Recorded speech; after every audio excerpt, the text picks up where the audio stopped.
Why the sun ain't still up? Because they want you to work still, you feel me? I don't know. If y'all good, we good. Y'all good? Yeah. All right, y'all ready to rock with us? Yeah. All right, so how y'all doing? Good. All right, let's try that again. How y'all doing? Good. Okay, I'm feeling the energy now. Yeah, welcome to Hella Black. I think this is episode 38. 38, yeah, we just dropped the episode yesterday. It's called Black Healing. How many of y'all have heard Hella Black? By a show of hands. You ain't gotta lie, it's all good. Like, You ain't gotta lie to I damn near don't even listen to it myself. Yeah, for real. So like, I'm not gonna look at he's y'all not like lying. that. Like, I probably only listened to maybe 2 episodes, and that was because we got too drunk one time. And I'm like, all right, wait, did I say any foul shit? I don't know. You know, so it was like a content check, you know. Y'all don't have like this thing about hearing yourself talk? Like, for me, when I listen to the podcast and I go back, I'm like, for one, it's like my voice is annoying to myself. Secondly, it's like, damn, I wish I would have said it this way. You ever had that when you like speaking publicly? It's like, fuck, why didn't I say that? You get the better idea afterwards. So yeah, to avoid feeling that kind of that guilt and shame, I just don't listen to myself. But I'm gonna assume it's good because somebody paid us to come talk, to come listen to us and shit. If y'all fucking with it, I'm fucking with it. For real, for real. You Hella know, Black. Episode 38, Rocky, Santa Barbara, you feel me? It's so good to just see black people. We was on State Street or some shit like that, I don't know. You know, we was like, you know, we kind of basic with the food choices. We went to the Habit, like, all right, we need something smooth, you feel me, just to hold us over, you know, we got a burger and shit. I was like, bro, it was just hella white people everywhere. I'm like, bro, what the fuck you looking at, bro? Like, for real, chill. Especially, you know, we coming from Oakland and Berkeley, like, you see black people, despite gentrification and all that shit. I see black people, I work at a black resource and I see niggas every day. But they come here, I'm like, ugh. I mean, now we feel like it's hella black.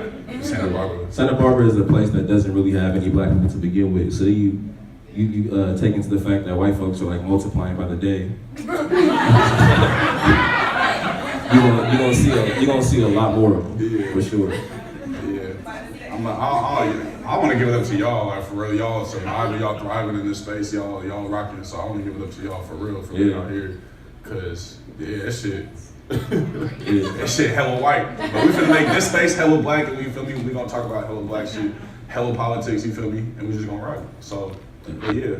Definitely want to start by acknowledging this room that we in right now is a safe space for all black folks. You know what I'm saying? We not free to all of us are free. So this is a space that we trying to cultivate, a safe space for all black people. And if you're not with that shit, y'all know where the exits are. I'm not familiar with the building, but I'm sure y'all know how to get in and out of this motherfucker. Because it's really, when we talk about Black Lives Matter, you feel me, it's really about all of us. You feel me?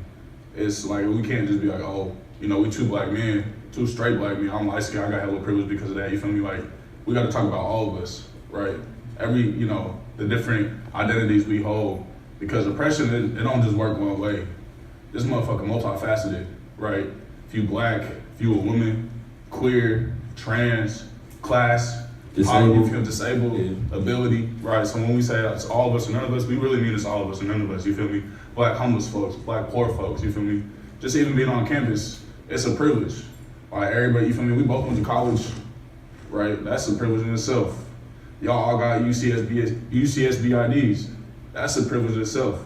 You feel me? So just like being able to recognize our privileges that we do have and that we do hold, I think is important. So you feel me? This is a space for all black people, getting here for all black people. You gotta go. But we want people to learn. That doesn't mean we don't, you know, we want people to learn. We want to learn with y'all, build with y'all, talk with y'all. It shouldn't just be us, you know, talking at y'all. We want, you feel me? If you hear something you like, snap. You know, like, oh yeah, I'm fucking with it. If you hear something you don't like, you can just keep it quiet, you feel me? But so we also wanted to just acknowledge, you know, the land we own.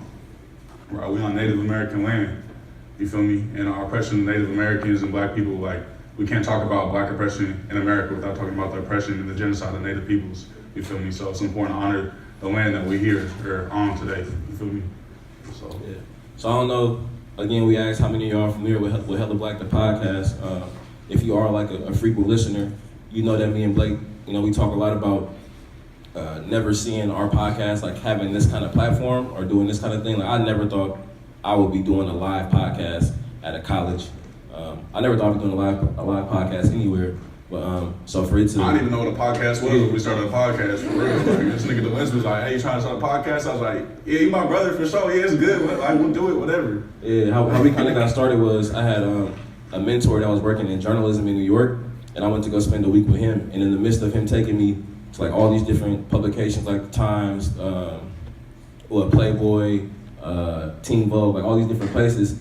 He was also a podcaster, and he took me to this studio, and all I seen was just hella white men talking about shit that didn't matter.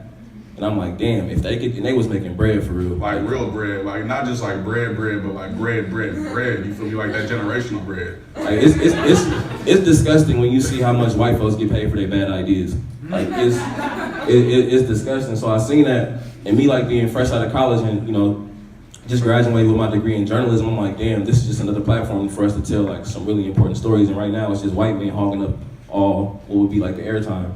So I came back to the town, just Oakland, and I'm like, bro, I think we should start a podcast. And that was like 2017, maybe 2016. I don't even know. 2016. 2016, something like that. And we recorded our first. I recorded our first episode, and I was interviewing a group called the Black Neighborhood that does a bunch of organizing in Oakland. And we recorded that first episode, and that was like the start of it. And then we had a little hiatus. We didn't record for a whole nother year. Honestly, like niggas just graduated, bruh, trying to find a job. That shit was challenging as fuck. Like being a student is challenging as fuck, but then like you graduate and you're like, damn, I went to Berkeley. They say Berkeley's all this yada yada yada. A lot of dumb motherfuckers went to Berkeley. Like, excuse my language. Like they say Berkeley, the best public university. I'm like, I know some of y'all really just got in because of your daddy. Like y'all really ain't that smart, But to graduate and then just be working 4 jobs, like bruh, that shit for the birds. That shit was not it at all. So like that, we both were just trying to find employment. We were both, I think, we were unemployed at some point too. I was definitely unemployed. Yeah. Like struggling, you feel me? So like that's why you didn't hear no podcast for a year. And then one day, we grabbed a bottle of Hennessy, you feel me? And hit the studio and was like, all right. And then we recorded an episode called These Damn Neoliberals. And we was just talking hella shit. And then people was like, oh, we fuck with what y'all said? I'm like, what? Like we had no idea that people would really fuck with, like, why you gonna listen to us? Like for real. And people was fucking with it, like, okay, shit. We was loaded too. Yeah, I don't know if, so I don't let the alcohol, I won't let that downplay the thoughts that we have. Oh yeah, we had good ass thoughts. Meaningful Before the content. Hennessy, we would have had the thoughts. It was meaningful content. Like we drink when we talk, but it's not like, you feel me? Because I think the point of Color Black is having a super authentic experience, right? And it's like this is like one of my closest friends and family. So it's when me and him are talking, recording the podcast, just like if you were sitting at the table with your family playing dominoes, playing cards, whatever, watching TV, but we just talking about shit that we feel is important, specifically like Black radical politics, right? So yeah, that's kind of how the podcast got started. And so I would say since we recorded that second episode, maybe in like 2016, 2017, we've like kind of dedicated ourselves to this, I guess like this craft, this form of creativity, and things have begun to like shift for us. This is our 3rd live podcast.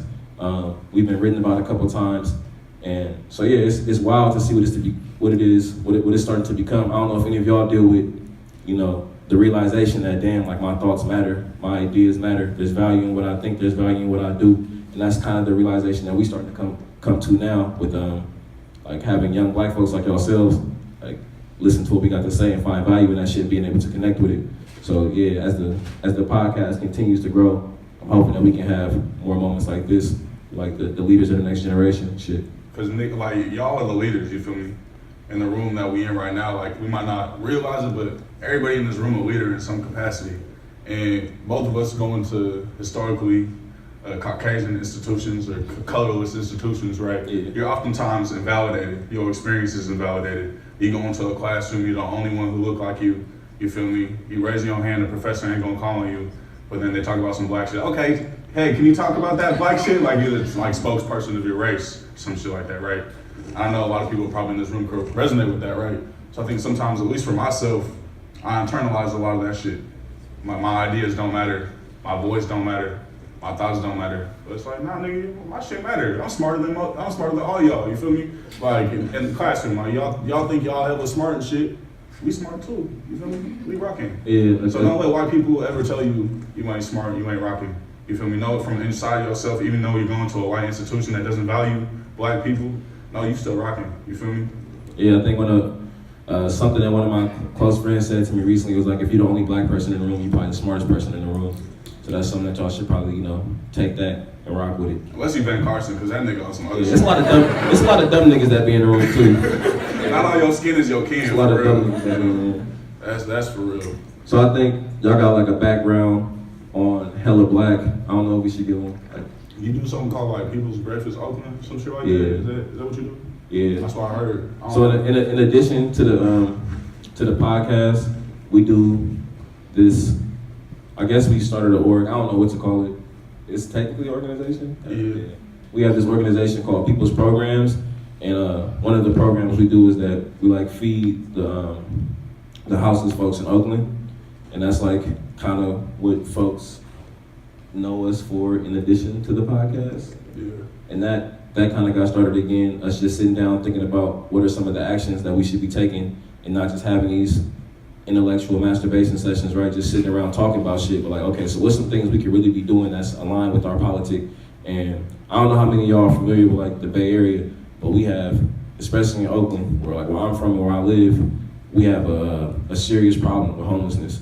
And it's like a lot of mostly black folks living on the streets and like going without the bare necessities. And I think we started thinking about, okay, if we're gonna try to spark some revolution, try to be leaders in the revolution, we need to start with the bare necessities. We need to start with the minimum. Like niggas can't be ready to listen to us talk. Niggas can't be ready to fight if their stomachs is growling and shit. Like, how do you say Black Lives Matter, but then there's black poor people live in 2 blocks? Like literally, like where I live, it's like a block from my house, and I'm walking past them every day. I'm like, what am I doing for them? But I'm coming up to UC Berkeley and doing work with black students, which is important, right? But niggas is still privileged on campus, right? So when we say all of us or none of us, are we thinking about the people most impacted by this white supremacist capitalist state, right? And it's black elders, you feel me? Like, you know, I would say the average age is probably like 55 out there. Yes, there's a lot of old folks out there. And when I'm talking about this is like 95% black. We serve everybody, we don't discriminate. We ain't like white folks, you feel me? Like if you white and you out on the streets, we gonna give you a plate too, right? We ain't like them, we don't recreate the same shit that they do, right? But yeah, like it's a big issue in Oakland, it's a big issue everywhere, right? And it comes down to capitalism and the fact that Oakland has so much money coming into it, so much tech coming into it, yet you have black folks living on the street, right? That's sick. You know, so that's why we created People's Breakfast Oakland. It's like, how do we actually focus on people who is most marginalized and most impacted by the state, right? We're over here talking to Santa Barbara, but like, it should get real. You know, there's homelessness in Santa Barbara too, right? So it's like, you know, it's probably a lot of like white homeless folks out here, right? But they still impacted by capitalism too. Yeah, and I think something that me and Blake try to stay conscious of is like as we continue to like gain notoriety or you know whatever it is. I know y'all see a lot of people that have like commodified the movement, right? Like they getting paid to do these speaking engagements, they write books, they talking about this work, but the folks that are actually in the field doing the work are not the ones reaping the capitalistic benefits. So with us, we thought it was super important that while we were talking about the podcast, not to downplay the podcast, I think that it has a lot of value and I think that people learn a lot from it, but we don't want to draw the line of our work right there. You know, it's important that we engage with these communities that we claim to serve. And I think that's something, as if you listen to Hella Black, we always on here critiquing, black organizers, black activists, folks that claim to call themselves black radicals, right? But it's like, what are you doing besides just talking about shit? And there's a place in the movement for everyone, right? You think about abilities. There's some folks who can't really go out, like literally cannot go outside to organize, right? But that's a different thing. When you have the capacity to go out there and organize and be in the community and help folks, and you choosing to just strictly talk about it and collect the checks, then I can't really fuck with you. So I try to hold myself to the same standards that I hold a lot of my ops to. And that's making sure that I'm out in the field. So that's where we kind of got the programs from. And I think Blake can talk about that, just like being a student organizer in a black bougie space like UC Berkeley. That's black and bougie Berkeley, for real. But I think it's real important, like we go to these institutions, right? But what is the institution telling us to do? Who is the institution training us to become? Right? We're gonna get a degree and work at Goldman Sachs, or we're gonna get a degree and use it to help our people, right? And I think a lot of times these institutions, we have to look at these places. These are places of colonial occupation, right? So the land was stolen. White people came and like, oh, let's build a university. The first UC president was Joseph LeConte, right? He started Berkeley and then the whole UC system. Joseph LeConte was a slave owner. And he wasn't only just a slave owner, like he was a part of the Confederacy He wasn't only a part of the Confederacy. That nigga was like armed the Confederacy. He gave the Confederacy all the straps. You feel me? All the guns, all the muskets, all the whatever, you feel me, that was used back in the day, right? And that was the start of education. So when we think about education spaces and institutions like these, they were founded and they were rooted in colonialism. So it's like, what does it mean that we're here in these spaces, and what is our goal as Black people? You feel me? Is it to get our education to help our community, right? And take the tools that we are learning here and take it back to our own community? Or is it to become a part of this system, right? And what is the system that we're living in? You feel me? It's 2019, right? Trump is president, and you know, it's pretty fucked up, to say the least. But Obama, he was on some foul shit too. We like to kind of look past Obama because, you know, he can wear a tracksuit and do some, jump shots and shake LeBron's hand, you feel me? And it's good to look past Obama, right? Yeah, so that's kind of the long story short, like the gist of Hella Black Podcast and how we got started and who we are. So yeah, now we can like dive into the episode. How we usually start is we like to start each of our episodes with this segment that's called like Black Joy, and how I see it as a necessity for us to highlight the good shit that we going through. I feel like a part of kind of like the Black burden and shit is life damn near just being constantly born into the struggle. Like everything we do is politicized, everything we do gotta be serious, everything we gotta do gotta be for liberation. And that's the result of being born into a white supremacist capitalist patriarchy, right? So we try to create a space on the podcast where in the midst of all our work, Blake and I and our listeners can take a step back and acknowledge something that made us happy over the, like in between episodes. And I think it's important because people kind of romanticize this organizing shit, like it's cool. Like, oh yeah, when we go to a protest, take a photo, hashtag Black Lives Matter, like this shit lit. This shit ain't that lit, like for real. It's hella traumatic. This shit's hella stressful. Seeing the shit that we see, like daily, you feel me? I don't know what that was, right? I heard something, right? It wasn't the game, but that sounded weird.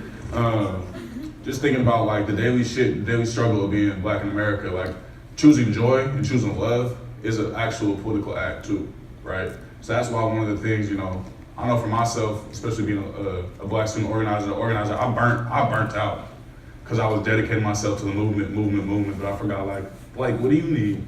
You feel me? So one of the reasons why we started the podcast is to try to center joy, and having joy in the movement, you feel me, is important. Black joy. Not that white shit, that Black joy, that hella Black joy, you feel me? So yeah, you can go ahead and start us off. Let's brush you some Black joy. Black me some joy. Shit, it's been a long ass month, like February, especially with my day job, like, planning Black History Month. Like I love Black history, but it's like you work hella hard Black History Month to make hella of events happen. And I'm like, that should just be tiring as shit. Like for real, you feel me? But the joy is I was able to take some of my students on a retreat, and we went to Santa Cruz, up in the mountains and shit, and just being able to take like a group of 60 Black students into Santa Cruz, and you spend all your time in Berkeley, right? Berkeley, the city, you feel me? So like being able to take them out to nature and build with each other and just like have actually joy, and also like as a former Black organizer, right? Our office had no money. Like we was broke, like the amount of money we had for a year of programming is what we spent on that retreat. So just to be able to see like the work that we did as students, as Black students, and then for me to be able to be like, oh shit, this actually meant something. We're able to take, like, I'm able to take the younger students, right, to do a retreat. So just seeing them have fun and seeing them be able to build community, it was a beautiful moment. What about you? What joy you had? I think being back in Santa Barbara, it's like a mixed feeling. I went to Santa Barbara City College, I want to say from like 2011 to 2013. And like being in junior college was a shitty situation, especially being like a student athlete at a school that hadn't sent the player to college in like a decade or some shit, right? So trying to navigate that space was hard. So like I have like some trauma in this place, being dumbass poor, living with 5 of my friends on DP in a 1-bedroom. That shit sucked. But yeah, I think being back here and being able to come in a space like this and be around Black students at a space that don't really got that many Black people is solid. I do have some good memories here, like knocking white boys out on DP. That's one I'll never forget that. You know, knocking out frat boys. That was fun. But yeah, just being in this space with y'all at UC Santa Barbara. My homegirl used to stay in those dorms right there, and when like me and all my friends got kicked out of our apartment and I had like 1 month left until I was graduating from the CC, she housed me for like a month. That's some like Underground Railroad shit, huh? Yeah, she used to sneak me into the cafeteria right there and like slide me into the pool right over there and shit. So that's solidarity right there. She was a real one, like most good. Shout out to her. Yeah, so I got mixed emotions about being back in this place, but being in this space specifically is bringing me a lot of joy, definitely. So one of the things about Hella Black, like we want to try to include people, you feel me, into the moments of joy. So if anybody, you feel me, want to come up and share some of that Black joy. And hold this little ass mic. Feel free. If we can just like 1 or 2 people to come speak on some Black joy, that'd be solid. None of y'all are happy? Like damn. There's got to be something joyful. I don't know, like you feel me. I guess I'll do one. All right, you want to come up here? You want to come hold this little ass mic, or you want to project? Should I just say it? You can stand up. That'd be lit. Oh, okay. Okay. Hi, everyone. Hi, I'm Ryan. But yeah, I don't know. This month, I'm just like proud that I could be like part of a board that can help like put on events like this and like have purpose on campus and stuff. Even though there's like 2 Black people on our board, like to be able to like help with events like this, bring me Black joy, especially Black joy.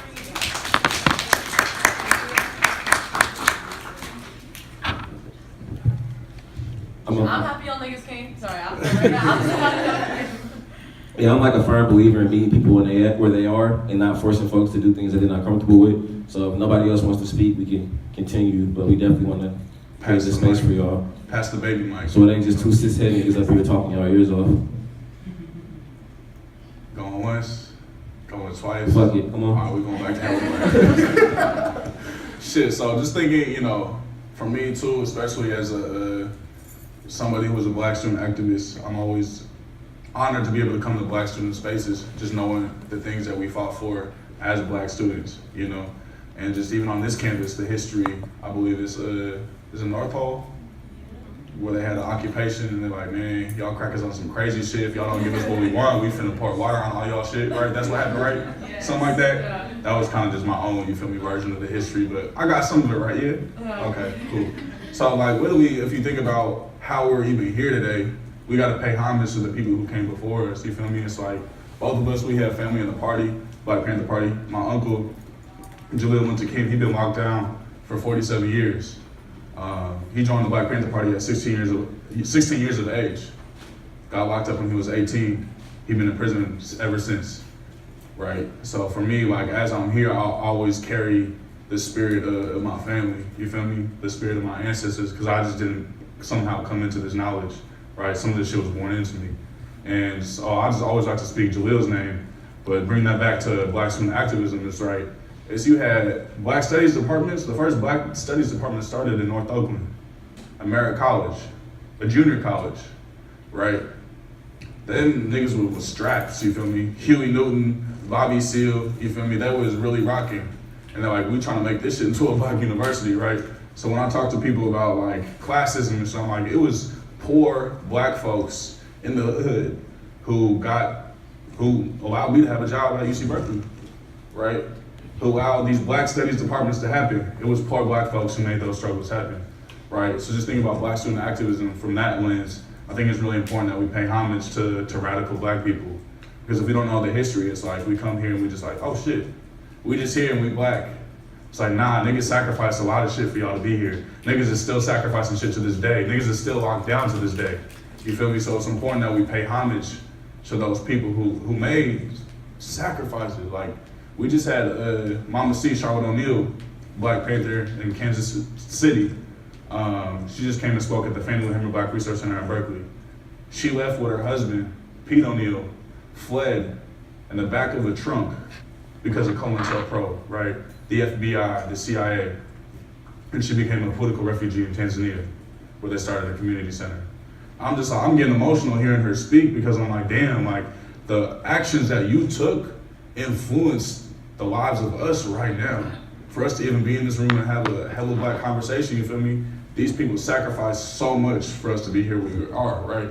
So I think in the role of thinking about black students and black student activism, it's like we really gotta demand and always keep carrying that torch forward. Because when we stop carrying that torch, black students gonna drop off. Like it's a shame that there's no you don't have no black resource center on campus. Like I was, we was eating there Chick-fil-A and shit, and I saw the space, I'm like, damn, y'all got 3.9% black people, and there's no black student office. There's no African American student development office or black student development office. There's no black staff dedicated to support black students, right? But people fought for y'all to be here, right? People in 1968, I believe, was here, right? So what my question is, like, how do we keep building that forward, right? And I think, like, for me, as somebody who was a black student activist, I was a student athlete at UC Berkeley, around the time of the murder and the execution of Michael Brown, we're like, fuck, we gotta do some shit, right? Because Berkeley is foul. It's 2.9% black on a good day, right? And 1.5% of that percentage, or like 1.5% of that percentage, like 1.5% is student athletes, right? So black people whose bodies are being used to make money for the university. There's not a lot of black students, right? So we're like, all right, shit, we got to do something about this shit that's going on campus. And so we made 10 demands for institutional change on our campus. And one of the demands was the creation of a Black Resource Center, which we now have and just celebrated our 2-year anniversary of the Fannie Lou Hamer Black Resource Center, right? So I'm thinking about space is hella important, because if you don't have space, how can you organize? Like the old office we had was hella small. It's like if I'm in there, it's maybe 4 people. I'm not the smallest person in the world, right? So it's hella small. And that was the only space on campus that we had, right? But having a political struggle for that allowed us to now, 2 years later, like, what are we seeing? Like 50 black people just in a room together, studying, having events together, having joy together. But if there wasn't that fight, if there wasn't that, like, niggas really put their bodies on the lines for a resource center. And if it wasn't for that fight, shit, the experience of black students at Berkeley would be a lot different right now. So I'll say all that to say, like, it was a small percentage of us. People sometimes think about the civil rights movement, like, wow, this was such a huge movement. But if you look at it, there was like 13% of black people actually participated in the civil rights movement. So that's like, 1 out of 10. I don't do math that well. I'm gonna just round down, right? I teach. You feel me? I don't teach math. That ain't my thing. I could talk about radicalism, but counting, it's not my job. But yeah, just thinking about, like, you don't need everybody. Like, it was literally probably 6 core members of the BSU that were like, all right, we need to really be dedicated to this movement and to create a center. And it was 6 of us that really led a lot of the organizing, So it's like, y'all can know the different roles that you have. I was good at media, so I was tweeting shit out. I was, I can't do art, so I was not making no protest sign, right? I knew a little bit about security because I used to bounce at nightclubs, so I'd organize security, right? So it's like using the different talents that we had as students and be like, all right, we gotta come together and we gotta fight for this. And not everybody wanted a Black Resource Center, but the day it opened, everybody was in there, right? So I think it's important to just think about, like, what can you do as a black student to advance the next generations of people? Because there's gonna be another 18-year-old, 17-year-old that come to this campus, and how can you make this campus more inclusive to them? So. Yeah, and I just thought it was super important that we touched on that, because y'all just put out some demands, right? Yeah, when we were talking about that on the drive over here, and I don't know, for me, I didn't go to Cal, and when I came back, that's how I met Blake. I came back, and I was doing some writing for some local publications, and I had came across with Blake and the BSU were doing over at Cal, and he sent me an email. He's like, "Hey, can I interview you?" Nigga thought I was white. I don't know how. There's a backstory, right? Does Delancey sound like a white name? Y'all could be. I've had a white person tell me my shit was ghetto, so I'm confused at this point. I don't know if it's white or ghetto. I don't know which one it is. So the publication misquoted me hella times. Like, just misquoted me hella times. Said, was just saying some wild shit. So I'm like, ooh, Berkeley side. So they sent the real nigga to make things right. I heard the name Delancey. I was like, I ain't never met a white person named Delancey before. I'm gonna do this interview. I'm glad we did it. Otherwise, we wouldn't be here right now. Yeah. So the point is, like, knowing that y'all just put out a list of demands, and me being someone who got to experience what Blake was doing, like, on the front line and the rest of the BSU, and like going to support them while also at the same time covering the work that they're doing at their protests and whatnot. I just think y'all should stay aware of, like, the importance of what y'all doing, and also know that what y'all trying to do has been done before. So don't let these crackers, sway you, period, point blank. It's been done before, you know what I'm saying? And Blake is like a testament to that and what's going on at UC Berkeley. And then just to remember also, like he was saying, the work that y'all doing is gonna lay the foundation for the experience of other black folks for years to come at this university. What they did in 1968 made it to where y'all could probably get a little, a couple thousand and have us come speak up here. You know what I'm saying? The work that y'all do could change literally the experience, like I'm saying, for black students for years and years to come. Yeah, and they'll tell you no. That's the funny part. Like, I'm smiling because I remember Chancellor Nick Dirks, he was an op for sure. Just straight op, like, oh, white man, historian, quote unquote, the white man tells the history, apparently, some shit, right? We present demands, and he's like, like he literally just like laughed. He's like, yeah, all right. He didn't say it like that, but he's like, no, this ain't gonna work. Like, all right, bet. Well, we gonna make sure you finna know. And honestly, what led to it is like, we shut down the biggest campus eatery on our campus, the Golden Bear Cafe. We shut down that cafe for 4.5 hours. We came in there, we was ready to get arrested, you feel me? Like, we're like, all right, if you go to jail, all right, we go call these people, we gonna get some bail money, you feel me? Because we went into the biggest eatery, like, all right, yo, this motherfucker closed now. And y'all ain't gonna get no food today. You ain't getting no chicken strips, you ain't getting no salad, you ain't getting no kale, you ain't getting no orange juice. That shit ain't happening today because right now we're talking about Michael Brown, right? And campuses don't like it when you protest. They'll bring you to the table, they'll be like, hey, can we speak with the representative of the BSU? We wanna talk. Then you'll talk. Like, oh, okay, but, we want a Black Resource Center? Yeah, all right, that ain't happening, right? But what led us to really getting a Black Resource Center was literally protesting, occupying space. We shut down Cal Day. Cal Day is the biggest event on campus.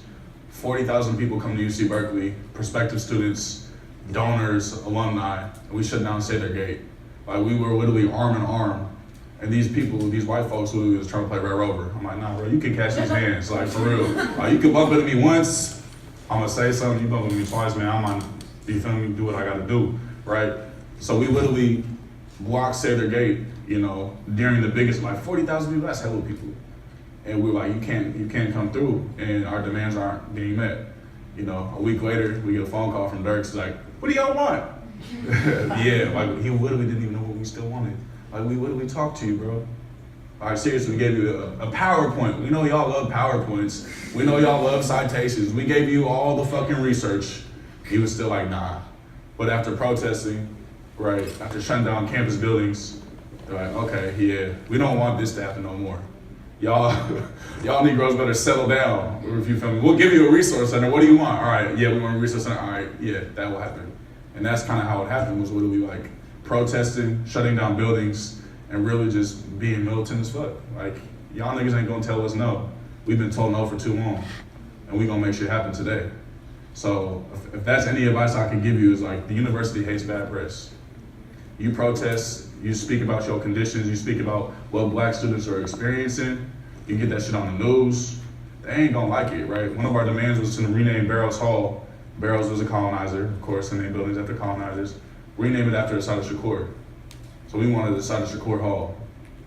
That hall also hosts the African American Studies Department, the Women's and Gender Studies, Ethnic Studies. So like literally all the oppressed disciplines are held under Barrows Hall, right? It's like, that's fucked up. It was named after Assata Shakur. We knew that shit wasn't gonna happen, but for us, that was strategic, right? Got picked up by Fox News. Black students at UC Berkeley demand buildings to be named after a cop killer. And then our faces are on the front page of Breitbart, our faces are on the front page of Fox News. That shit was funny. Got hella death threats, that shit wasn't funny. But they just like making threats, they don't really do shit, because they kind of scary us sometimes, right? But literally that was a strategy that we used to kind of uplift what we wanted to happen. And all of a sudden it's like, okay, we'll meet with you. we don't want this bad press because Berkeley's progressive. It's the white intellectual ghetto of the West, is what Stokely Carmichael called it. So, Black student activism, you feel me? That shit is important. And like really fighting for your people on and off campus is important too. Because niggas just don't exist right here. Niggas exist at SBCC, right? There's probably some black folks in Santa Barbara. I don't know, but like, how do you also think about people who don't have the privilege of being here?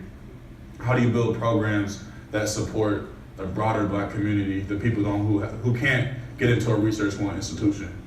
How are you educating people, right? It's like one thing I feel like I notice sometimes in college spaces is like we'll learn these big words, right? We'll learn words like intersectionality, which intersectionality is hella important. But we'll learn it one week and then the next week we'll make fun of somebody for not knowing what it means. It's like, bro, you just learned what that word meant last week. And you over here like downgrading somebody, right? And it's like even these theories that are created, it's like, so isn't there truth? She said anti-women too? That's intersectionality, right? So just thinking about all these words like pedagogy and I was like, syllabus, what is a syllabus? Like I came to school, I was like, what the fuck is that shit? But then I'm gonna come home, like, what if I came home and was like, Dad, on my syllabus is like, what do you mean? What does that mean? I'm like, you don't know what a syllabus mean? What the fuck? But I just learned that a week ago. Like, come on, these spaces are very peak intellectual. So it's like, if you can't explain these theories that you were learning to your cousin or to your grandma, like, what good is that theory? And what good is talking if you ain't taking action? You feel me? Yeah. I don't know how to follow that. Definitely just want to reiterate the fact that, again, the work that y'all doing is super important. It's been done before, and to keep fighting, keep striving. There's resources out there, niggas like me and Blake, that I can fuck with y'all. For real. And it's like, not everybody has to be on the front lines. You gotta have the artist. You gotta have the person good at social media. You gotta have the radical motherfucker guy. Man, if you come and touch my people, I'm gonna hit you in the face. Like, cause that shit, you gotta have a balance of people, right? And you don't always have to agree on something, but you can have disagreements in here. But when you leave this door, it's like, yeah, we all partners, right? But it's like, how do you build? And it doesn't take 30, it doesn't take 400 people to have a center. It just takes a few people being dedicated. And people might not, want a center, but they'll be in there. And I'm like, I really be in that shit. Niggas call me ISIS. Like they really called the BSU ISIS when we were demanding for a resource center. Some of them same niggas still came back. I don't know what's going on outside. I saw some cowbells and shit. We really, fuck. Hope they don't try nothing. SB a different type of white. Cause like the Berkeley whites, I don't know, like we stopped at the gas station. SB, if there's like a spectrum of whiteness, they hitting every single dot, bro. Like you got like the country white folks, you got like the frat bro white folks. It's wild.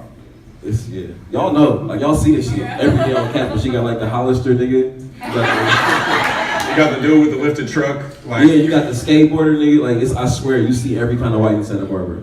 And it's wild. We stopped at the gas station. I'm like, bruh, there's literally like 6 lifted trucks for sale. I'm like, yeah, well, we gotta go. We know what these lifted trucks mean, like for real. I was like, man, let's get some gas, use the restroom and cut.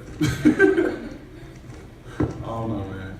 We could get into this political race that's popping off. Oh yeah. How many of y'all following, the 2020 political race that's going on? Folks announcing their presidency on Martin Luther King birthday and shit. Shit's getting out of hand. It needs to stop now. I have a dream. Shit is getting out of hand. Yeah, it's mad disrespectful. How y'all feeling about Kamala Harris and Cory Booker? What y'all feeling? Y'all fucking with them? I heard, nah. Yeah, I'm glad. I would've walked out this motherfucker. For real, man. Depending on your response, we're gonna determine how much longer this podcast went on. Because I think we spoke for an hour, which means we get our check, so we can. Nah, I'm just fucking around. But I mean, I wouldn't be surprised if y'all did fuck with them. It's like they playing the game really well. They got a lot of folks, drinking the Kool-Aid. You know what I'm saying? I fuck with Kool-Aid. That's not a diss. Period. Point blank. That shit is always in my refrigerator. There wasn't no backhanded compliment, no shit like that. But they got niggas feeding into the weaponization of blackness. That's what they doing right now. Of their identity, like, oh yeah, I'm black. That means I'm your family. I don't know about that shit. I mean, you could be black, but you could hate me at the same time. You could be black and you could hate niggas. I think the reason why they thrive so well, and like most black folks who tend to be folks that uphold the system, is that a lot of us as black people can't seem to like recognize anti-blackness and white supremacy outside of whiteness. Like that's why when you hear like niggas make claims that like, all right, if you're a black person, you're being anti-black. They're like, nah, because anti-blackness isn't marketed as this. It isn't marketed as the black nigga that could, you feel me, dap you up and that could shoot jump shots and fuck with Jay-Z and be at the North Carolina versus Duke game. But still deport undocumented president. That's not how white supremacy is presented to us. It's not presented as the black woman that is I don't even want to disrespect our sororities or nothing like that. And also, let's just say this before I even continue. If your critique of, I hate fucking butchering her name because I hate when niggas butcher. Kamala Harris. If your critique of Kamala Harris is rooted in misogyny or I'm not listening to you at all. We can critique her without being anti-black and misogynistic, right? But what is misogyny noir? Can you explain that to folks who might it's like misogyny that's strictly about black women. You know what I'm saying? Like, if your shit is talking about, if your critique is aimed in that, then it kind of loses its power with me and I won't listen to you no more because now you're just being anti-black. You're not really critiquing her as a politician. You're critiquing her as a black woman and it's also rooted in your hate for black women. So as soon as I see critiques like that, I tend not to fuck with it. But back to the point, it's like, if you know what I'm saying, you see a black woman who went to Howard that's from the town, and the town is open for yeah, you feel me? I can see why you want to support that, because it's lit. You would assume that you from niggas Oakland? from where you from, shit, you went on to the same shit HU? you on. Yeah. Oh shit, you an AKA till you step, like what? You part of, you my people, you invited to the cookout. Until she's throwing niggas in the slammer. Yeah, throwing niggas in the slammer. And denying trans folks healthcare in prison. And also being very anti-sex work. And also being the top cop of California. Top cop is not a slander term. Like, people think like that word has been used as like slander. It's like, no, like that's what they call them. Like, that's like a badge of honor damn near, being called the top cop. Like, I'm the top cop of Alameda County. That's what Kamala Harris was, right? Top cop of San Francisco. That's what Kamala Harris was, right? Top cop of California. That's what Kamala Harris was. It's, ooh. Damn, cuz. Where they go? They left? These niggas be. Oh, that's that op shit. My nigga Mike just completely went off, didn't it? Yeah. That shit went off. Can y'all hear us? Like, free this shit, honestly. Y'all can hear us? Yes. It's fine. Damn, my arm was getting hella tired. Good thing you be in the gym, you be on your health, Young, black, and healthy. Y'all can really hear us though, cause for real. See, they saying kinda. I want to be inclusive too. You feel me? I know, like hard of hearing, all hard type of of hearing shit, and yeah. shit like that. That's why we were very adamant about these mics and shit. Oh, it went mute. I just cannot scream. Like, that's just not my style. I can't do that. We ain't on that old black preacher shit. That nigga hating. There's some hard old black preachers. There is, but it's like, I don't know. I can't yell. See, all these technical difficulties be throwing a nigga off. I don't know if I ever had to like speak in front of people, but if your mic shut off and then a nigga come up here, no disrespect to bro, I appreciate the help. But it's like, it kind of throw off your flow. I forgot what I was gonna say now. Hella shit. Oh, we need new batteries, man. Shit. See, that's why we need like some solar panels or something. So that shit wouldn't happen. I don't know. Environmental racism is a real thing, bro. The point of that shit is, what we were saying is like, it's important. I don't know, I'm not a nigga that likes to vote. I voted for the first time this year, and it was the lowest I ever felt in my life.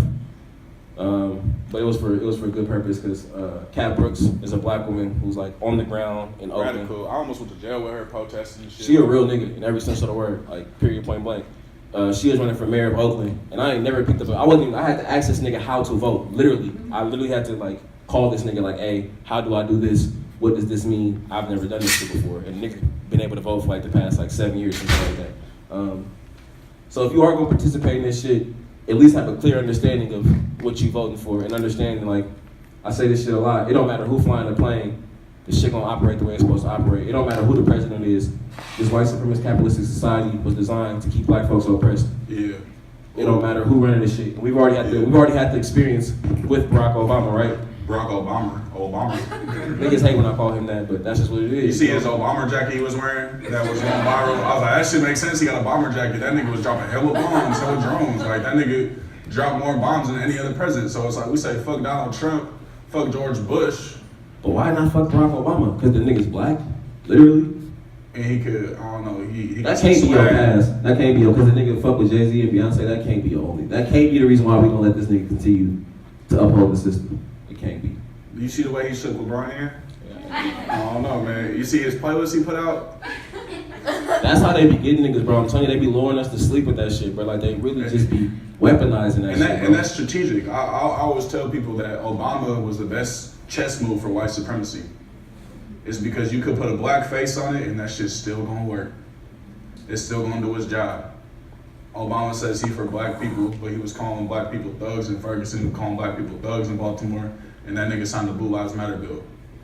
But then he want to come to the cookout? You got me fucked up, for real. Like, and then you want to come to Oakland? He just came to Oakland on some My Brother's Keeper program. Yeah, I hate that nigga. I'm so I just had to get that out. I've been holding that in for like, since we started this topic. I just had to say I hate Barack Obama. And this nigga was felt like, good to let that out. If you are financially secure, you don't need an 8-pound chain. I'm like, how many niggas really have 8-pound chains? Like, I know Where did you get niggas. that number from, bro? You don't hang around niggas. That's how I know you don't hang around niggas, because niggas not wearing 8-pound chains. And then he's like, Period. if you're comfortable with your sexuality, you don't need 8 women twerking around you, you know? So now women twerking is a sign of, like, come on, what's going on, bro? Like, why are you over-sexualizing twerking? Like, if you actually understand the history of twerking, Obama, that's actually very cultural. Like, it wasn't sexualized until this country. And the whole critique of sexuality in itself was homophobic, my nigga. Right. And very Heteronormative heteronormative. shit, you know what I'm saying? And he's like, then kind of slut-shaming too. Like, oh, Michelle Obama doesn't do this. My wife doesn't do this. Like, why are you using Michelle Obama as a trope? So women that twerk are less than? What's wrong with twerking? I don't know. But that's the president though. But That's hey, the president pushing that narrative. but he's like, oh, you know, I got an 8-pound chain, but this nigga got a $10,000 suit on. Yeah, who gives a fuck about an 8-pound chain when you riding on private jets, nigga? Nigga, you got a Rolex with 15 bands. You talking about an 8-pound chain, and then you come into Oakland like demonizing young black boys for wanting the chain. What's wrong with the chain? Is that the reason why you poor? It's because you got a gold chain on and some Jordans? Oh, if you didn't buy that Gucci belt, you know, maybe you could have had a mortgage. Nah, bro, a Gucci belt, $400, a mortgage is $30,000. You still gonna be poor because capitalism keeps you in the cycle of poverty. Racial capitalism keeps you in the cycle of poverty. It's not people who are poor's fault. It's a system. You gotta be wary of niggas that victim blame. Like niggas that acknowledge what black folks are doing wrong without acknowledging the system. How could I ever trust you to lead me to liberation, my nigga? So when we think about a president, right? A president of America, we understand this Constitution. This country was rooted in slavery. That's a fact. This country was rooted in genocide. That's a fact. The same Constitution that legalized genocide, that legalized slavery, is still the same Constitution that we use today, right? We understand the 13th Amendment that advanced slavery into a government's owning slaves. So now anybody in this room, y'all could have some private prison money. The UC used to invest in private prisons. So if you worked at UC Berkeley or any UC system, your retirement check, that shit was being invested in the private prisons. And the fucked up part is that was a good investment because private prisons have to have a 95% open rate, or it has to be filled 95% of the time. So if you put money into it, you're gonna get your shit back. And that's how fucked up capitalism is, right? So we talking about a system, so Obama was like, oh, hope, man. I was drunk off that shit, for real, like he said hope and change. I was like, man, that shit almost made me cry. Can y'all remember the feeling y'all got when this nigga like won? I can. I was so juiced. I played rugby at UC Berkeley. I had a bunch of white teammates. He was running against Mitt Romney. And I was like, ha, this black man won, the white man lost. Yes, y'all suck. Yes, you and I was too. lit. And I'm like, but I look at Obama, what he did. It's like, was he for the people? I don't know, Obama people ain't for the people. He created, how many military bases do you have in Africa? Over 80 military bases. Imperialist, my nigga. Right. Signing Blue Lives Matter bills. Telling niggas to pull their pants up. But we celebrate him as the first black But president. in the same breath when that Parkland shit popped off, and that's definitely rest in peace to all those folks. But when the majority of the students that were organizing for that shit were white folks, he was commending them. And why do you cry when Parkland happens, but you didn't cry when Trayvon? Or you didn't cry when Mike Brown? Or you didn't cry about Sandra Bland? Or Kayla Moore, a black trans woman who was killed in Berkeley under the same fashion as Eric Garner, but we don't know her name because she was black and a trans woman and disabled with a mental health disability. Schizophrenic, right? See what I'm saying? Like when you break down these niggas' actions and don't just uphold them by the picture that they presented as, not just like a black man in a suit, a black man that came from Chicago. When you break down that barrier and analyze from everything. Chicago, that's even propaganda itself. He's like, oh yeah, I came to Chicago as a community organizer. Nigga, he was from Hawaii, bro. Come on, bro. He was drinking coconut juice with your He ain't even had no coconut oil in his hair. He was just drinking coconut juice. It's facts though. As fuck, for real. But you start to analyze like his actions as opposed to the narrative that they create for that nigga, his actual actions. If we just blindfolded on y'all and read off the actions, y'all would think the nigga was white. like period, you would think that this is a white man we describing, or someone of white descent. You know what I'm saying? Like a white supremacist, period, point blank. You'll be like, oh, this is a white supremacist nigga. And that's when we talk about this system, this motherfucker system. It ain't an individual act. You can be like, oh, I have a dream that I can integrate in the system and make a change. But even Martin Luther King, his last conversation he had with Harry Belafonte, said, I think I have integrated my people into a burning house. It's 2019 and the house is still burning. So we're talking about integration. Why are we still talking about integration when some of the most prized integrationists in Black history, Martin Luther King, he said that shit for the birds. And then they killed him because he became anti-capitalist. They killed him because he became anti-war. He spoke out against Vietnam. They killed him because his politics started to align with Malcolm X. What my nigga Malcolm said, ballot or the bullet. He said that back in the 60s. Voting rights are still being disenfranchised. We still have the same amount of voting rights that we did have in the 60s. And we want to quote Malcolm X, but are we listening to what the nigga was saying? Ballot of the bullet, I mean, you feel me? I think it's, 2019 and, you know, who was our option? Trump or Kamala Harris? Kamala Harris. You fuck with Corey. My nigga got his streets. What he got? He got his He got a PhD in the streets. PhD in the streets of Real Newark. nigga shit. But he went to Stanford, right? Y'all hear that shit? He literally said, he's like, oh yeah, I went to Stanford. I got my education in Stanford, but I got my PhD in the streets of Newark. Like, Have y'all seen Bamboozle, or what was the shit? It's called Bamboozle, right? Like that's some shit that sounds like some shit off a movie. The fact that a nigga said this on television while running his political race or whatever, I got my PhD in the streets. Like, bro, you ain't Nigga, no, what? You ain't no street nigga, bro. Come Nigga, on, what? like, what? You over here wittily gentrifying Newark, wittily like taking private education, making it private education, building charter schools, having partnerships with Facebook. This motherfucker like literally built out the Newark Police Department to be one of the most quote unquote sophisticated surveillance police departments in the country. That's what he was spending his time doing. He Giving said the police more power. And this As is if they needed him. This is his own words.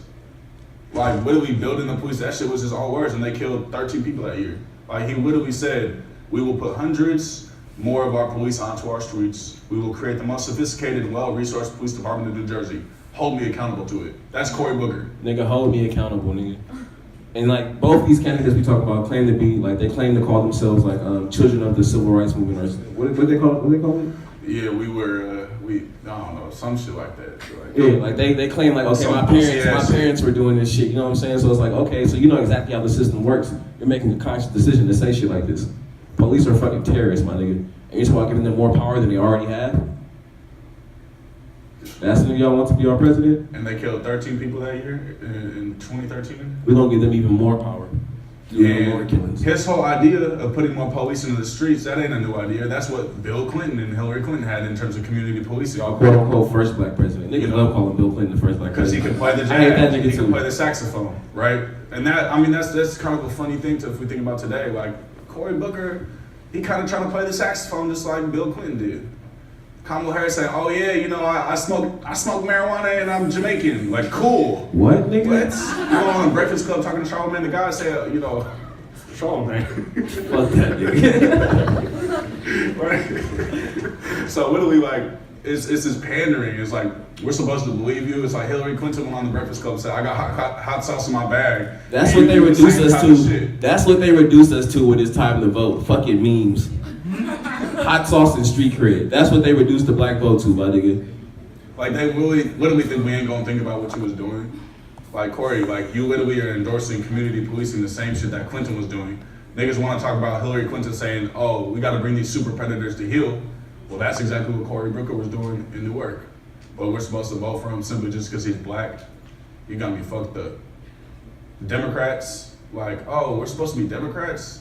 The Democrats have done some of the most anti-black shit in this fucking country. We live in fucking California where Democrats have built more fucking prisons than schools.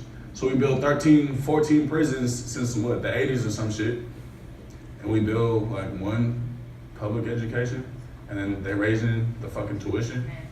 And tuition actually used to be free, but that nigga Ronald Reagan, motherfucking made us pay for college. But hey, Kamala Harris is over here preaching to people like, oh, let's build more prisons. She literally was saying, oh, these protesters, they love talking about, you know, invest in schools and divest in prisons. She was literally mocking what black people say. But because she's from Oakland, because she, you know, smokes marijuana while listening to Tupac apparently or some shit. Like we're I supposed get to high go for. too. Yeah. I get high too, nigga. He was locking niggas up for getting high. That's what you was doing. So you was getting high, quote unquote, while you was on the job, but locking up, 2P on the block for smoking weed and slanging weed. You look like you sound like Obama. You know he says shit like that? Don't tell Ray to vote. I know y'all remember that shit. That's what this nigga just said. That was foul. I get your point though, but damn, nigga. That's actually all the shit we just said, you just canceled that shit out. That shit. That's some shit that Lane Brown be saying. Y'all familiar with Lane Brown? That's what came to my mind when Lane Brown be saying some funny shit like that. Like, she hella funny. The point of it is, y'all, is let's hold these black politicians accountable the same way we'll hold anyone else that's not black. You know what I'm saying? Like, judge folks by their actions. Us too. You know what I'm saying? Like, y'all gonna have a lot more people that come on here into this campus and tell y'all what a revolution looks like, tell y'all how organizing activism should be done, but judge us by our actions. You know what I'm saying? Fuck that. The movement has been commodified. Niggas are learning that words can take you a lot further than actions. You know what I'm saying? At least that's what they're trying to present to us. You can talk your way out of anything these days. Yeah. Fuck that. Hold niggas accountable. What are you really doing, bro? So what do you mean by the movement being commodified? What does like commodified mean for folks who might know what that means? I mean, it's just, so for me, what I've experienced, and we had this conversation in like with the green room, whatever area you want to call that, we were hanging out before, and I was telling Blake, like, it's wild that, y'all had to do all this labor, raise all this money, or find all this money, fucking pander for all this money just to come get something that y'all should be taught in school for free. And also for us to do something that we would do for free. Like, again, we talked about the podcast. I never thought I'd be speaking to some students and getting paid to do it. Like, this is some shit that I would do for free. I'm starting to learn that, like, this is labor or whatnot, but a lot of folks we live in a time right now, right, where like being righteous and doing the right thing is what's big. It's like, oh, look at this charitable act, look at what this person did, look at what this person said. And like, motherfuckers are using that to be predatory, period. They taking advantage of that shit. They know that like people, they know that motherfuckers are fed up and we are ready for the revolution, we ready for change. And we know in a capitalist society that has been shifted and been able to, people can make money off that shit now. So people gonna come up here and say whatever, period. They're gonna use buzzwords, they're gonna use things that they know they're gonna trigger y'all and make y'all happy, make y'all like, damn, this nigga's smart, this nigga's this and that, this is the next leader. But they're not doing shit for real. And again, it's places for folks in the movement everywhere, but if what you're saying is not adding up to what you're doing, come on. And we have a lot of, I feel like, what I like to call a state-sponsored activists. So Cory Booker, Kamala Harris, they sponsored by the state. Sean King. Fuck that nigga. For real. Say that. But even, like we're talking about Black Lives Matter, right? Even Black Lives Matter, the organization, if you talk to people in Ferguson, they're like, ain't none of the money came to Ferguson. I was just in Ferguson a month ago. Like, no. And they have been forgotten. While niggas is going on book tours and speaking at colleges like this, you know what I'm saying? Like, the niggas who really doing the work have been forgotten and still living in the trenches. And you even have some of the founders of Black Lives Matter, they're co-sponsoring ideas of voting for progressive district attorneys. And they're working on campaigns to get DAs elected.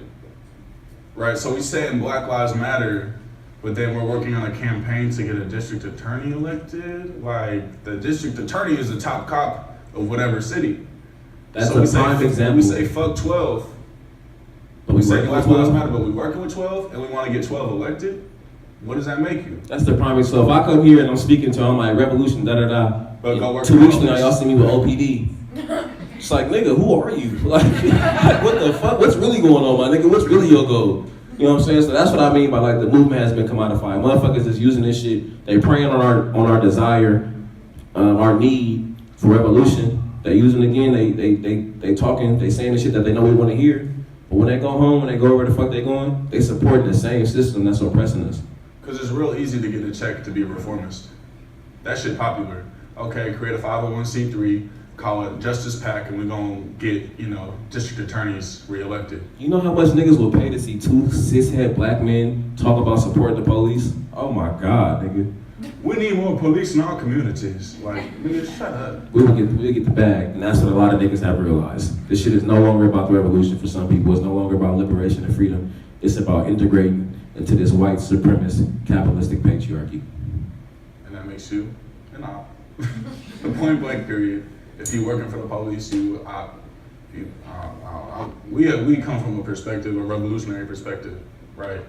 we see the police, the foundation. I mean, it's also, if we know our history, it's like, why would we say we need more cops, right? When the foundation of policing is slave patrols.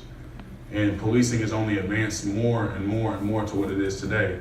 Right, so while we say slave patrols, quote unquote, back in the day, now you have campus cops with AR-15s, campus cops with tear gas, campus cops with militarized vehicles, ready to deploy at any time. And honestly, that's meant to curb protests, right? So it's like, if we understand policing, we understand this prison system, it's like, why would we say we need more black cops if the foundation of policing is rooted in slave patrols? I don't want no black oppressor. I don't care what color, I don't want no black oppressor. I don't even know black cop. Black cops kill black people the same rate as white cops. Why the fuck would I want a black cop? Right? So when we think about these systems, we have to understand the history, and they ain't just an individual. You can be like, okay, I think I'm gonna change some shit. But it's like, if we study our history, it's 2019. I could see why people was like, all right, we could police our own communities in the 60s, we need black cops in the 60s. I could see that in the integration time, right? 50 or so, 60 years later, it's like, is that really gonna work? So why are we doing it? Why don't we build other models of what we think freedom could look like? Why do we think that the police means safety? I don't know about y'all, I don't feel safe when I see the police, right? I don't feel that. I know, like, if we had social workers roaming the streets, like, why can't we have free food? Why can't we have free healthcare? Why can't we have free housing? Why do we give billions and billions of dollars to Israel to fund the occupation of Palestine, but we have people here living on the streets? And then, you know, you're black, Cory Booker is the biggest, you know, he gets the most money from AIPAC, which is the Israel Political Action Committee. He's a Democrat. So it's like this system is creating black neocolonialists, right? So it's like back in the day, you had a white colonizer. Now it's like, okay, we'll integrate some black people and we'll have black colonizers, and they'll do the job of white supremacy. And that's what Cory Booker is doing. That's what Kamala Harris is doing. That's what Obama did, right? So I think we need to really look about, like, what does it mean to be a revolutionary? What does it mean to overthrow a colonial system, right? Because this shit, like, this ain't even our land we own. This shit ain't ours, right? How are we also working with native indigenous peoples for freedom? You feel me? We've been talking for like an hour and 15 minutes. Is that true? We for sure have. It's like 7:30. Yeah. Okay. And we want to create the space for this to be like kind of interactive. I don't know if folks got questions and shit. No, y'all cool with being interactive? Boom, there we go. Yeah. So did y'all actually see like the list of like demands that was presented by the BSU demands team here? Yeah. Okay, so you know about like the obviously Black Student Development? Yeah. Yeah, so I'm not like formally a part of the demands team, but I was involved in the meeting, and one of the admins like said some problematic ass shit. She said that we are all African, and this is she's Hold on, what? She was on Rachel Nobel shit. Oh shit, I can get some braids and I'm an African. I was trying to be diplomatic right there, but I was hot. Like I was pissed off. Nigga, I'm hot. I wasn't even there. What the fuck? I'm taken aback. I am flabbergasted. I'm appalled. Nigga, what did they say? We are all African? All African. Was this person black? No. What? So in when we're trying to lobby for these issues, you know, she said that, and she heads diversity and Oh, of course. Have y'all? Oh, sorry, keep going. So yeah, I just want to let you know about that. I got a lot of more to say, but I want to let other people talk. But yeah, that shit had me hot. So Yeah. you know, they're actively trying to get that right now. So hopefully, you know, we can definitely. I mean, we might have to step out, get more radical. You know, occupy dining hall, something like that. Just like Say that. I think that's a sound idea. That's something definitely we got to bridge onto if you know the chance of not losing those demands, because you know, we got to get it one way or another by any means. Shit for sure not gonna come easy, fam. Yeah. Period. And a lot of these people working in diversity and inclusion, honestly, their job isn't to make an inclusive or diverse university. Their job is to be like Uncle Tom's type shit, like literally control oppressed people and be like, no, y'all don't do it this way, y'all do it this way. You know, like, their job is literally to be gatekeepers of the university, to make you feel like, oh yeah, you're included, we'll take a photo of you, We'll put a photo of you on, you know, the pamphlet. Yeah. But we ain't gonna Put you up on the building, my nigga. Yeah, like, hey, this is the BSU. Cool, you ain't funded. Bet. And that's what they think inclusion is. Like, what do we? They'll be like, okay, yeah, you're on the postcard, but we ain't posting no money for your organizations. Yeah, and you'll start to see that everyone has a different definition of what equity is.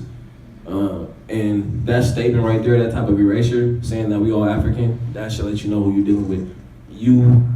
There will be no rational outcome dealing with somebody that says shit like that. Like, you cannot expect any type of rationality from that person. Period, point blank. Saying some shit like that's nuts. But know your enemy and know who you can build. That person is clearly not. Right. That's clear. That's not. I think it's important to know, like, it's gonna be easy to see who really with you or who really not, and judge people by their actions. You feel me? But there's gonna be some professors probably who will rock with you. You know what I'm saying? So, like, how do you utilize faculty in the positions of people who might be tenured? You know, like, if you have tenure, you can kind of speak your mouth. You can speak your piece, right? So it's like, how do you be like, oh, okay, hey, professor, you feel me? It's like, we got this shit rocking. Like, we need you to bring this up to academic senate, right? So you're actually pushing on multiple fronts, because students and tenured professors are the most powerful people on campus, in my opinion. Come on, what's in these questions? You feel me?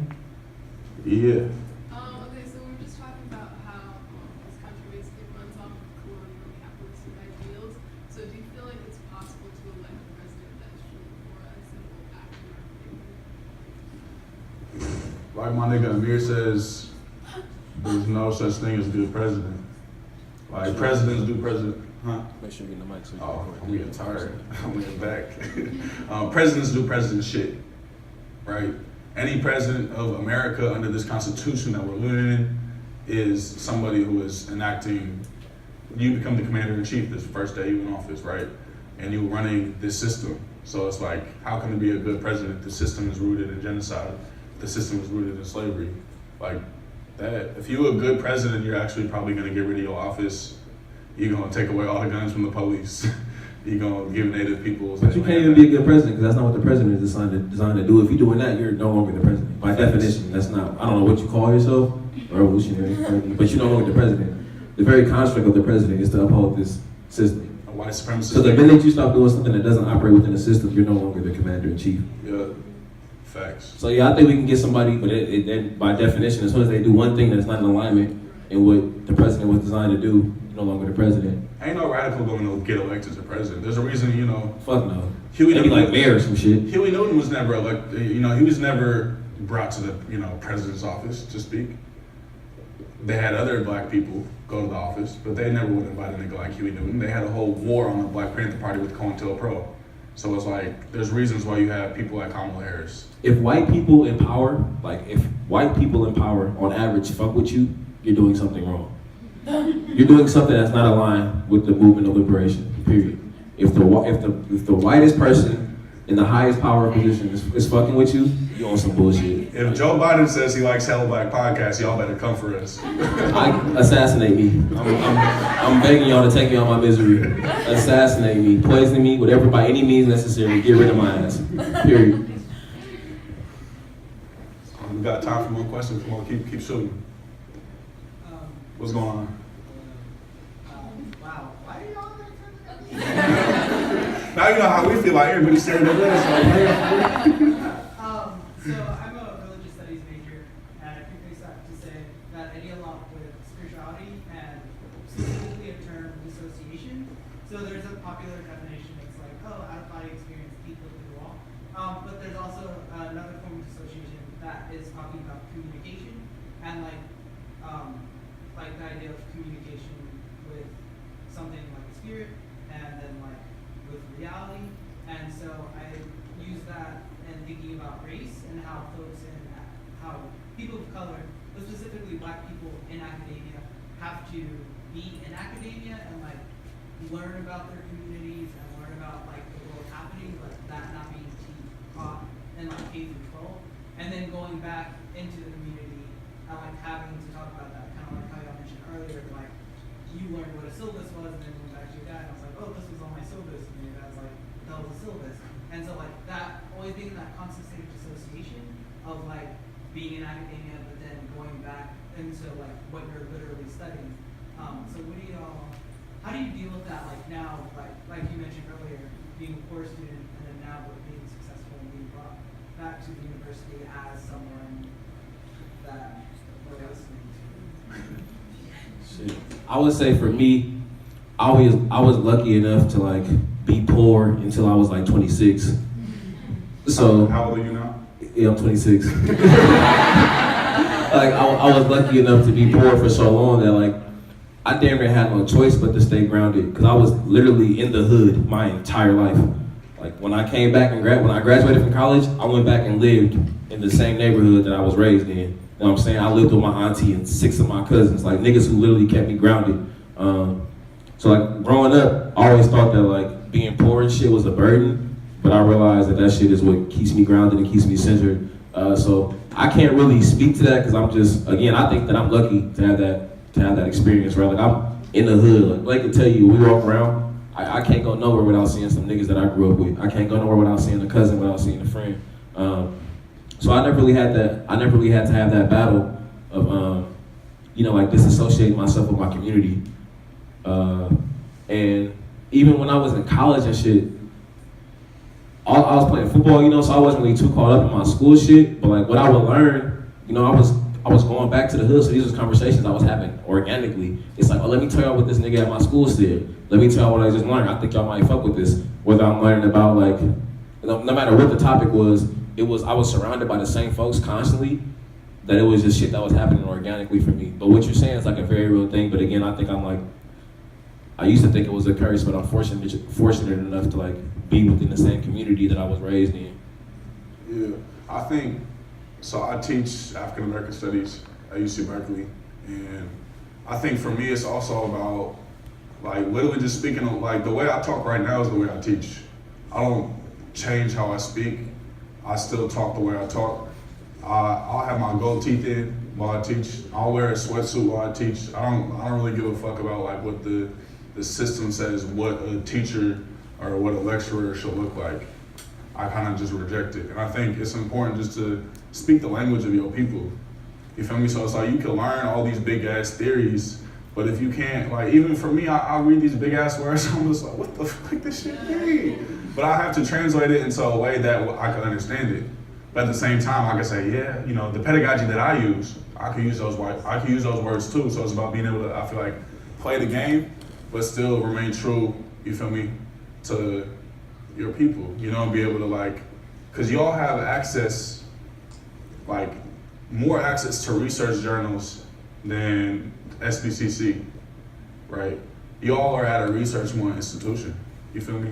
So you have access to all these different journals for the F.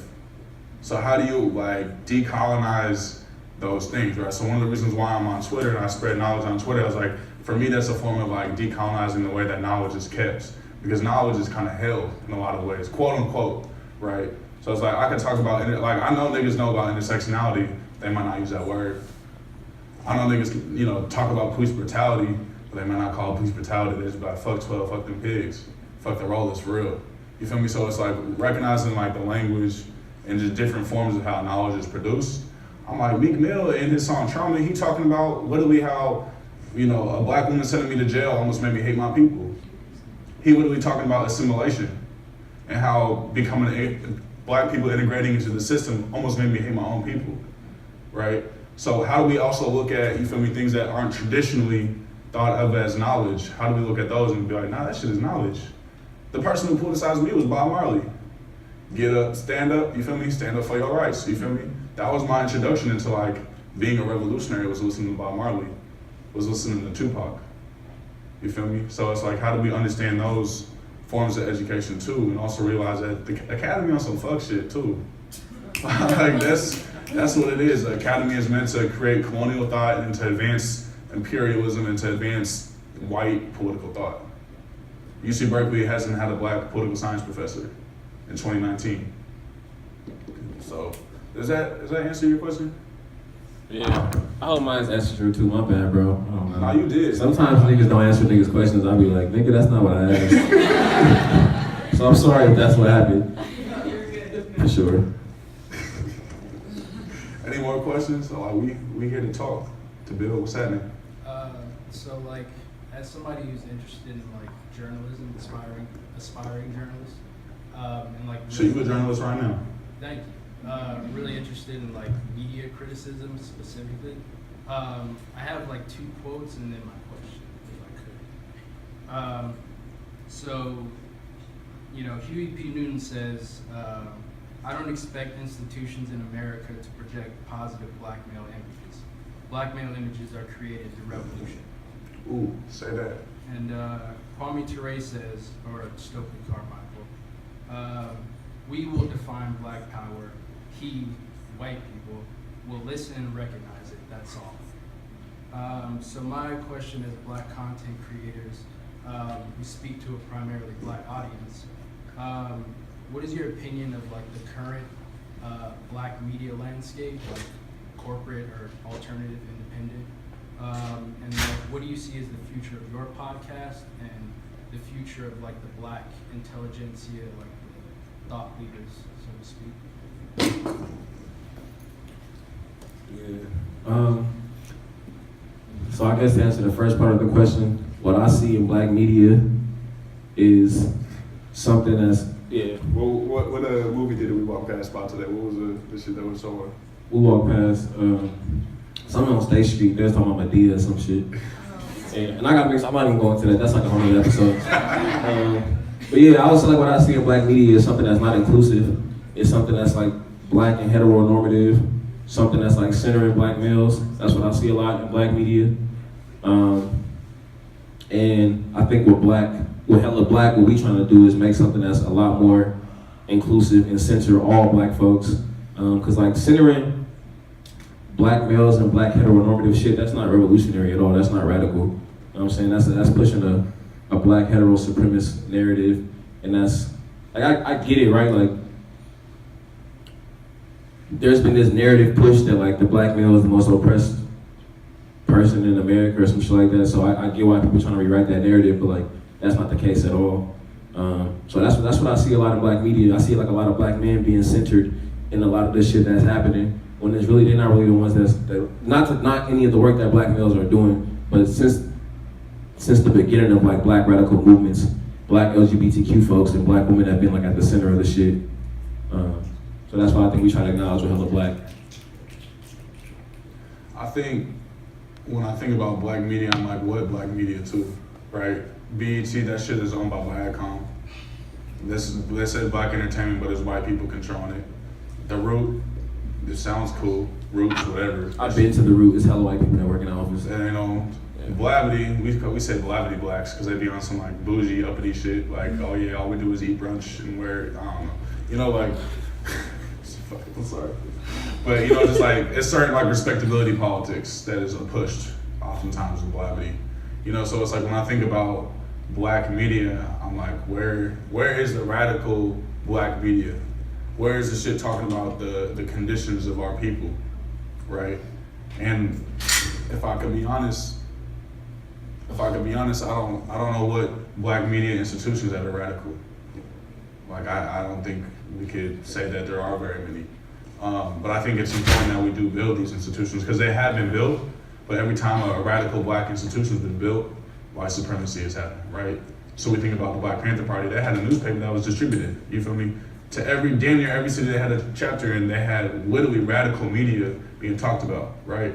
And people love the aesthetics of the Black Panthers, right? But they don't read about Huey Newton. So people will be on some like real homophobic shit and transphobic shit, but they don't realize that Huey Newton was aligning the Black Panther Party with the Gay Liberation Front, you feel me? The Women's Liberation Front, and building solidarity back in the 60s, right? So we could say, oh yeah, all power to the people, but you say power to the people, but you don't like a certain segment of the people. What the hell does that mean, right? And I think we're in a time where a lot of propaganda is pushed out. CNN, that's state propaganda, even though it's quote unquote Democrats. Republicans, right? Fox News, that's state propaganda. We have to look at these institutions as pushing propaganda, and we have to even look at these films as pushing propaganda too. Why is there always a white savior complex in black movies? Right? Why, you know, we didn't want to talk about Medea, but like Tyler Perry, he literally made his fortune off of a racist stereotype of black women as being a mammy trope, right? It's also transphobic, right? So like when we think about these representations of black people in the media, right? What messages are being put out, right? Why is like we see a brute caricature being pushed all the time, right? That very first time LeBron was on, was it Vogue?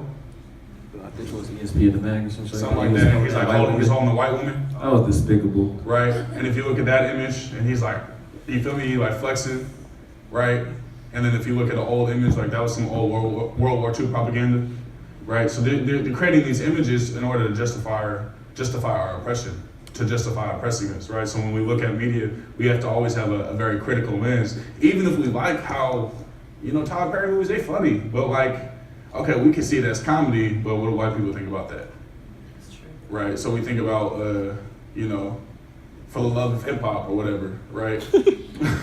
we see about the, like what representation is being shown on that, right? Or Flavor Flav, right? Flavor Flav is literally embodying a coon caricature. He has the clock on him, he has the full-on suit, he is Zip Coon. He cooning. Like if you compare a coon image to what he was dressed up as, and then what network is he on? Viacom. Who is producing the show? A white person. And he's being seen as somebody who is unintelligent. These shows is not reality television, it's constructed, right? So I think that we have to always be very critical of the media that we're consuming, even if we do like it. And that's kind of hard, because it's like, all right, we enjoy this movie, but like, okay, what is this movie also pushing, potentially? Why does the CIA have offices in Hollywood? Why does the Department of Defense, why have they worked with over 800 films in Hollywood? Why is, the Terminator, why did the FBI work with the Terminator? Why are there hell military movies? Why are there movies that talk about the killing of Osama bin Laden? What is that justifying and what is that creating? Is that making us pro-imperialist? Is it making us pro-police, pro-military? I think we have to always be conscious of like the shit that's being pushed on us.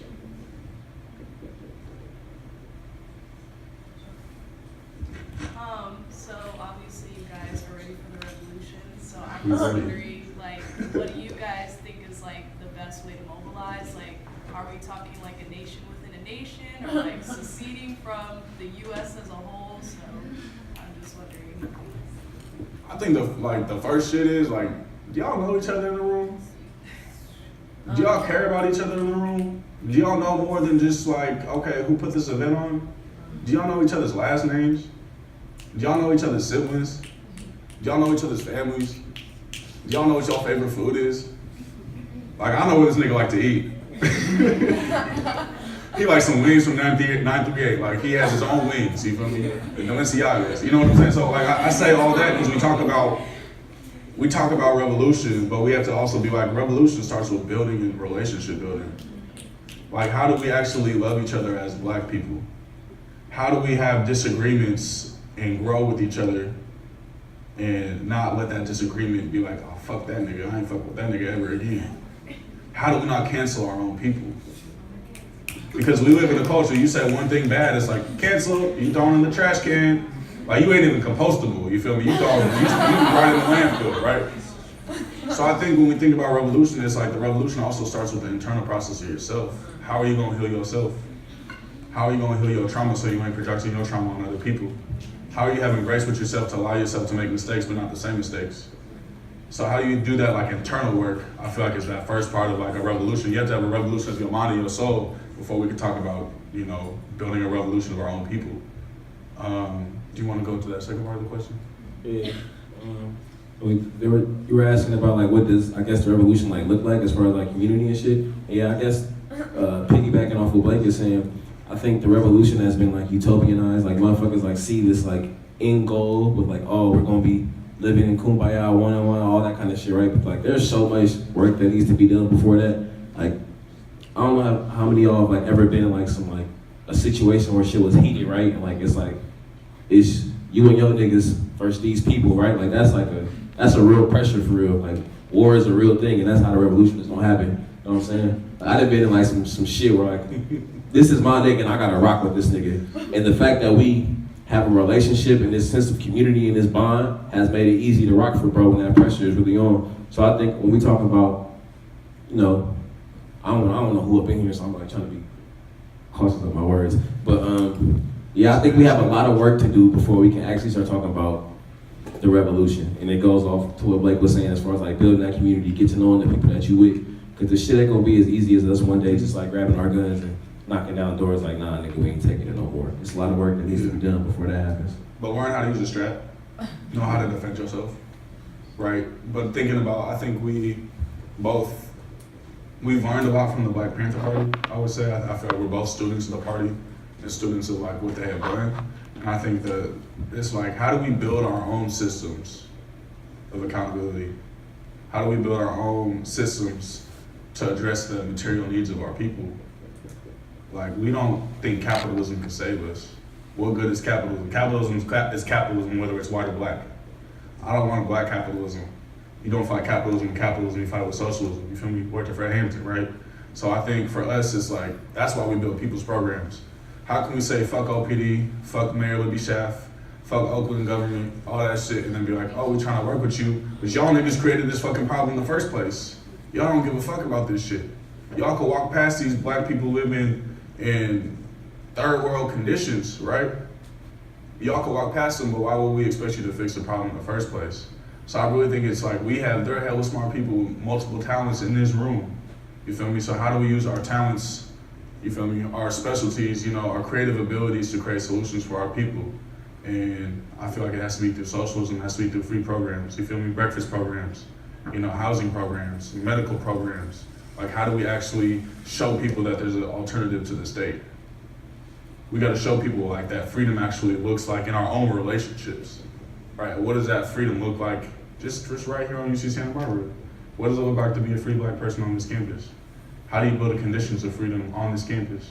How do you have a response network on this campus? So if some fuck shit happen at a fraternity, y'all niggas is rolling deep. Like, man, you ain't fucking with my people. We might not even get along, but you my people right now. You're part of my diaspora. So I think we don't have all the answers either. You feel me? We have some answers, but I don't think we have them all. I think we'd be ignorant to say we have all the answers. Facts. So we have time for one more question. Vicky, Yeah. How long is this gonna take? I gotta piss hella bad. I'm not trying to be rude, like, can I pee first? Oh. You don't need to ask me, I want you to ask it. I was gonna like just walk outside and piss and come back. Freedom. This is honestly like, y'all are seeing hella. Like y'all see, like I get up and like I drink hella water. I gotta pee for That's real. what's in your cup. Nigga. Alright, I can hold my shit for 5 more minutes. Come on. My question is, when you're in spaces, specifically like racist white spaces, caring about society and all this stuff, like, how do you protect your mental health? Because I feel like a lot of times you wake up, you're black, you go to class, you're black again, you go out to the street, like you're just dealing with it all the time. You can't change the color of your skin or really your situation immediately. So I wanted to know like how you stay positive. That's something that I personally am still trying to navigate, trying to deal with. I work with some black folks, but a lot of white people, and they say stupid ass shit every day. They look stupid every day. They breathe stupid every day. Just a lot of stupid whiteness going on. But yeah, I'm trying to. You listen to the last episode that we just did. It was around healing, right? And I'm trying to get. I don't even know what. I think self-care looks different for everybody, and I was trying to figure out what self-care looks like for me. But I would say the gist of my answer is like really trying to figure out what do I need to feel better and to keep pushing on, because this is a lifetime's worth of work that we doing. And like white folks not going nowhere, racism not going nowhere. I promise y'all, I was a college student. This shit is damn near only gets worse. In terms of like being out around white people. Like right here, I feel like y'all can kind of cultivate your own experience. Like y'all get to, curate who y'all get to be around and shit. Y'all get to organize spaces like this. When you go out into that society, it's white people every fucking where. So you're really gonna be dealing with this shit. And I always just say, again, really taking the time to figure out what are the things that fill your cup up. What are the things that make you feel good? Getting yourself a community of folks that you can be around and creating that safe space. Because yeah, I know exactly what you're dealing with. Yeah, mental health is real. I think we kind of look past it sometimes.